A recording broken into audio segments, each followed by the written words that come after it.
Hello BookTube. So almost 2 months ago, Miriam at Between Lines and Life tagged me in the Philosopher's book tag, a tag which she created. And I've been meaning to get to this one, but this wasn't your easy tag. This one required some thought and some decision about just how honest I am going to be on my channel, because as you will see with the first question, the honest answer is perhaps not the most bookish answer. So let's get on and get started. So question number 1 says, Thales is considered the first known philosopher. Which text introduced you to philosophy, or which text would you like to read to get you into philosophy? Well, I got into philosophy as a 17-year-old at university, and it was not because of a book. It was because of a boy. And he was absolutely gorgeous, and we were sitting in the queue for registration, and he was in front of me, and we got chatting, and that's how I ended up going to philosophy. It had nothing to do with the book. The fact that I enjoyed it was besides the point, but yeah, look, 17-year-old me is not the same me that you see today. If I could sit down with 17-year-old me, there would be a lot of talking. And 17-year-old me would not want to listen, because 17-year-old me thought they knew a lot. Question number 2. Karl Marx is a political philosopher, turning the world upside down with the Communist Manifesto. Which political event or event in history would you like to read more about in fiction? Well, this is such a broad answer because I didn't study history at school, and when I did, we did mostly South African history. We touched on things like World War I, the French Revolution, but it was tiny. And so there's a lot of world history that I know very little about, and I encounter it in fiction, and then go and find out more about it. But at the moment, I am very interested in the events surrounding the time and rule of Henry VIII. So I'm going to go with him for now, but who knows, next month it might be back to World War II, it could be Stalin Russia, where I was maybe 3-4 months ago. So it depends, it changes, it depends on what I find and what piques my interest. Number 3, Jean-Jacques Rousseau highly influenced the Enlightenment, a period which introduced critical thinking to the common people. Which book or author forced you to think more critically? I have spent probably the grand total of the time since I was tagged in this trying to think of this answer. And the closest that I could come to is not naming a book, because I have always been a critical thinker in some regards or another. So as a child reading mystery stories or adventure stories, I would see the plot holes, and I would find some things unrealistic or unbelievable. And I would say that as I've got older, it has developed. University reinforced it and made it something that became a priority. But I can't remember just blindly reading things in ever. And I think I got that from my mom, because my mom and I would share books a lot. And she would find something unbelievable and discuss it with me. And I think I acquired it from there. But I mean, I've got Hardy Boy books even where I found plot holes in the story.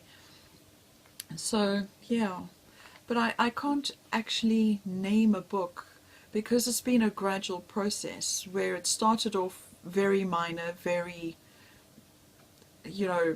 shallow, to where I am now. And I do feel that I have room to improve, because when I get really involved in a story, I get really involved in a story, and it's only obvious flaws or things that that will grab my attention that I will notice. But yeah, so that one I've really struggled with. I couldn't really think of something. Number 4, Voltaire once said, "I do not agree with what you have to say, but I'll defend to death your right to say it," which is a popular book everyone seems to love, but you don't. Sarah J. Maas. I only read the very first one, which was Throne of Glass, and I read that ages ago, just when it was released, because she had a very good following on, it wasn't fanfic.net, but it was the sister site for that, where it was original fiction. And I had a friend who gave me the original and then to read the published book. And I found that side interesting, although it was so long ago I can't remember exactly what I thought of it. But I do remember thinking that the published version was a lot less mature, and also, you know, the typical YA thing. It's got the love triangles, etc., which is... Hannah Arendt, well, this is number 5. Doomed controversial even by her friends, she didn't shy away from saying what she thought was true.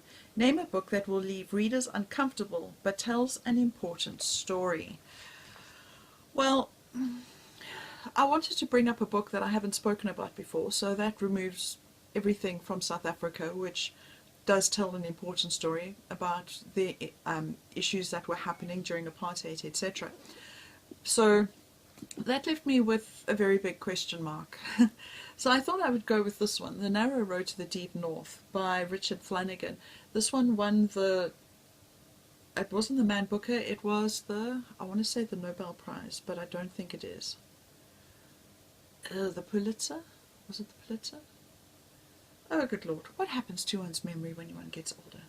But anyway, we're forever seeing on TV and in movies a very glorified idea of war. It changed a little bit after Saving Private Ryan. But there is a section in here where you have the soldiers in the Japanese concentration camp building the railway line.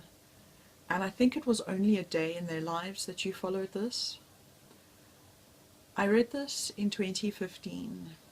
I know that section still haunts me today. The way they described the archery that they were trying to seal as breaking apart like kidney in a dish, and oh, but yeah, so for that, especially with a whole lot of machoism going on about, you know, going to war, etc., this shows a very unromanticized version of it, and it shows the destruction of the lives of these soldiers afterwards from what they encountered. And I thought that was important. And what was also interesting is that you spend time with the soldiers on the other side, and it shows that they're human too, which is also interesting. One of the boys that I taught at school, at my last job, all he wanted to do was go to the army. And I said to him, you know, you'd have to have a gun, and you could shoot somebody like the guy sitting next to you because he's wearing the opposite uniform. And I think he was so involved in the idea of, you know, boot camp and the the feeling of brotherhood, etc., that he kind of missed out on the reality of it. And this book, although Richard Flanagan's father did experience that, he never discussed it with him, so it was research in his own imagination. But wow, I'm glad I wasn't imagining what he was imagining freely. That book was very graphic, but I think it's an important story to read. The next one, You Must Have Chaos Within You to Give Birth to a Dancing Star. A wonderful quote from Nietzsche out of Thus Spoke Zarathustra. My handwriting is dreadful. Which book do you go back to for its beautiful writing? I don't. If I'm aware of a book's beautiful writing, then the book has failed. I need to live in a book. I might, when I first pick it up every day, notice things, but as I get involved in it, I tend to notice less unless something really jumps off the page. But I'm going to go with A Brief History of Seven Killings. I haven't gone back to it yet, but this is a book I would like to go back to. And that is because of how he has written it. I'm not going to say that this is necessarily beautiful. It is also quite graphic, but it was very, very effective. I thought this was one of the best written books that I have encountered in a long time, especially for capturing different voices. The different characters in this book were different, unlike other books that I've read where you're supposed to have different points of view in different chapters. They're written in first person, but they still sound exactly the same. It's the writer's voice that you're hearing and not the character's voice. And I would like to reread this one because I think it would I would get more out of it with another reading. Then it says, Jean-Paul Sartre raised the question, what is literature? What is good literature to you? How much time do you have? This is such a difficult question to answer because I don't know if I have one solid answer. I would say I need to have strong characters. I need to have realistic characters, characters that can walk off the page and into my head. It's one of the things that I really want in a good book. But as reading Andrew McCall Smith's 44 Scotland Street would illustrate, character alone does not do it. I also feel that a story that's got something to say is considered literature. However, a book that is created just to say that loses its effect. And there I'm thinking along the lines of Life of Pi by Jan Martel. I felt that that was too constructed, too planned. And then there's also the fact that one of the best books, like I really enjoyed Moody by Saul T. Pleikes, and that one wasn't, it didn't follow the show don't tell story. It was very much a tell, and that isn't usually the style that I like. I like a story where I feel like I'm living in it, where I can smell the grass and the flowers, etc. But it was still very effective. So there are surprises that come along as well. I can't say that I can put anything into a particular category because it changes. It's constantly in flux, and it depends on what the author has done. There is a very good chance that I will come across a book that really does a poor job of creating characters, but I might still really enjoy it and find some value in it, just as there is a chance that I will find a book that has absolutely no depth or message in it, but I find it absolutely brilliant. So I'm really out on a limb to try and work out exactly what I would say is good literature. Number 8, Albert Camus. Which book did you have to keep pushing through because you really wanted to understand its meaning? Okay, so there's one book I can think of, and it's not because I wanted to understand its meaning, it's because I had to understand its meaning, and it was The Critique of Pure Reason by Immanuel Kant. And first of all, that was the best cure for insomnia I have ever held in my life. I would read a few paragraphs and my eyes would close. I don't think I ever managed to read more than 2 pages in one evening without falling asleep. And I really struggled with that one. I struggled with interest and creating it, enthusiasm. My sole motivation was that I had to write an essay on it, or refer to it at least for an essay. And I hated every minute of it.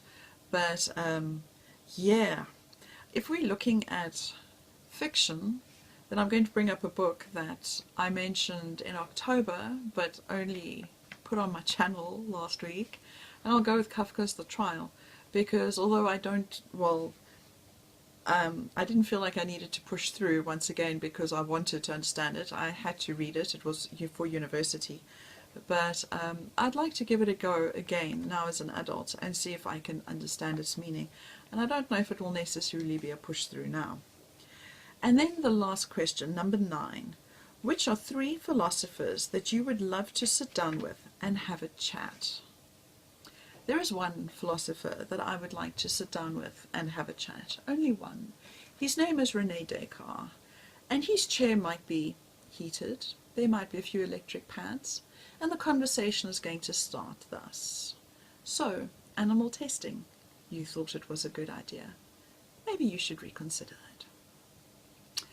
So that was the Philosopher's Book Tag. Miriam, I'm sorry that I kind of had to chicken out on some of those answers. They were really good, and well, the questions were really good, and I don't know if I've done them necessarily much justice, but at least you made me think, which I really appreciated. Now, as to who I am going to tag. Wow, this is going to be tricky because I don't know who all has done this in the 2 months since Miriam created it. So I'm going to go with Lena Macrodina. I don't know if she's done this or not. I'm going to go with Leah, Hide and Seek. I don't know if she's done this either. I am going to go with Marsha Osborne because Marsha I don't think has done this. Or has she? I can't remember. It's been a long time. I've seen so many videos as well. I can't remember who all I've seen. And yeah, Brian's Bookshelves, because I've been enjoying what he's been putting up of late. Good job, Brian. So that's the Philosopher's Book Tag. Thank you for watching. Bye.